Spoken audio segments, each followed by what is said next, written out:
Hi guys, merhaba, Hosh Kelvines. Ayan, nandito tayo sa bus ngayon kasi babiyahe ako papuntang Black Sea. So ayan, walang katao-tao. So, mag-vlog ako. Sana wala pang umakyat guys kasi syempre nahiya tayo magsalita.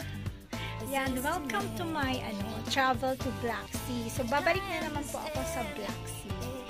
So, ang travel, aalis kami ng 5 o'clock and then darating kami doon bukas ng mga around 7 or 8 o'clock ng umaga.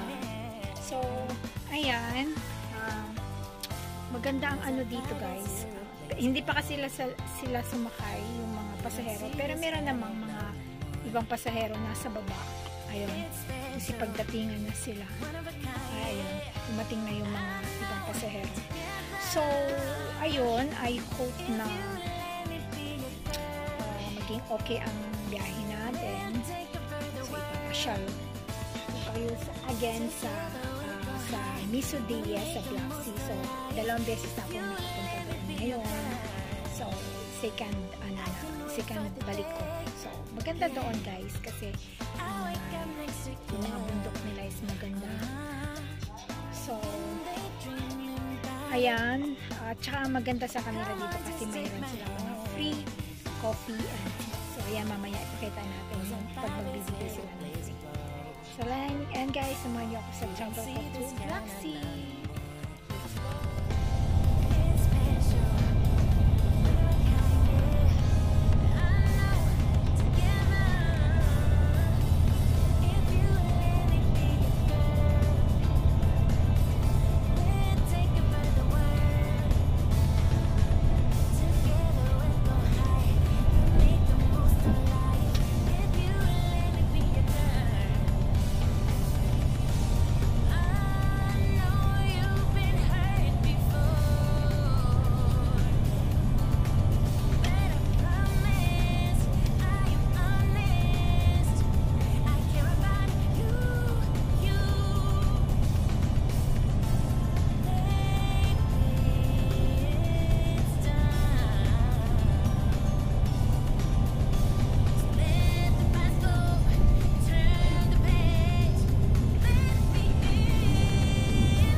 see this kind of love no more. It's special, one of a kind, yeah. I know, together, if you let me be your girl, we'll take over the world. Together we'll go high, we'll make the most of life. If you let me be your girl,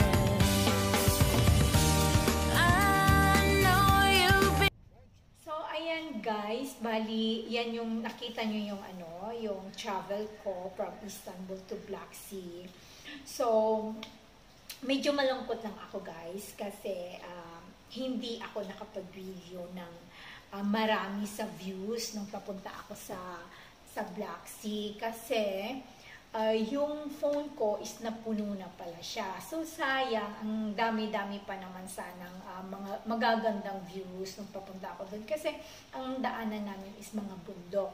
So, ang maganda dito sa Turkey kasi magaganda yung mga views niya sa bundok. Kaya, ayun, hindi tayo nakapag-vlog ng mga magagandang views nung papunta ako sa Black Sea. At saka ito pa, nung nandun na ako sa Black Sea, syempre gusto ko sanang gumawa ng mga additional vlog, ayan, para yung natin is OFW traveling from Istanbul to Black Sea. So, sana mag-i-enjoy tayo. Kaya lang, ang nangyari guys, ganito, puno na yung ko, hindi na ako makapag-upload ng video. So, kahit nagtatanggal ako ng mga videos at saka ng mga photos dun sa sa akala ko sa gallery ko, pero hindi pala yun sa gallery ko, doon pala yun sa Google Photo. So, hindi ko alam kung paano ko i-delete yung mga videos ko. Kasi, halimbawa, pag mag-upload ako ng ng video sa YT, nakikita ko pa rin doon yung mga videos ko. So, hindi ko alam kung paano ko yung tanggalin. Sabi ko, bakit nandito pa yung mga videos ko na gusto ko na siyang i-delete. Pero, tinatanggal ko na siya doon sa Google Photos pala yon. Hindi pala yun sa gallery. So, buti na lang, nung nagtawag kami ng anak ko kahapon, so sabi ko sa kanya, Nak, kailangan ko magtanggal ng video. So, ayun, ginaid niya ako. So, ayan, pasensya na kayo yung travel natin sa Black Sea. So, hindi ako nakapag-upload ng maraming video. So, konti lang yung natin, konti lang yung videos na na-upload natin. So, ayan guys, thank you for watching sa natin, sa vlog natin na hindi ko natapos. So, ito na lang yung in-additional ko na video para umabot siya ng 13 minutes. So, ayan, pasensya na. Pero, I hope nag-enjoy kayo sa Kasi gusto ko talaga sanang yung sa daan. Diba kasi meron lang tayong, yung unang vlog is yung nasa bus tayo. Pero yung idadagdag ko talaga sana doon is yung nandun tayo sa nandun tayo sa Black Sea na, tsaka yung pag-travel talaga namin. Kasi marami talaga siyang magagandang mga views. At kahit yung sa mga stopover ng mga store, tsaka restaurant. Kasi 2 beses kaming kumakain pag nighttime. So, 2 beses kaming nag-stop over para kumain. I think 10 o'clock at saka 3:00 ng madaling araw. So, ayun, pasensya na dahil ito ang katapusan ng vlog ko, traveling or my journey from Istanbul to Black Sea. Ayan guys, maraming salamat po sa inyong lahat. At saka yun, pasensya na kayo dahil hindi ko natapos yung buong video ko na nagta-travel tayo. So, tinapos ko na lang siya dito sa Istanbul. So, ayan, thank you so much. Thank you for watching. At saka, tuloy-tuloy lang tayo sa ating pagwa-YT. Enjoy lang sa ating, lalo na sa ating mga OFW kasi mahirap ang buhay natin dito sa abroad. Kaya, let's enjoy and thank you for watching. May the Lord God bless us all. Till my next vlog. Bye!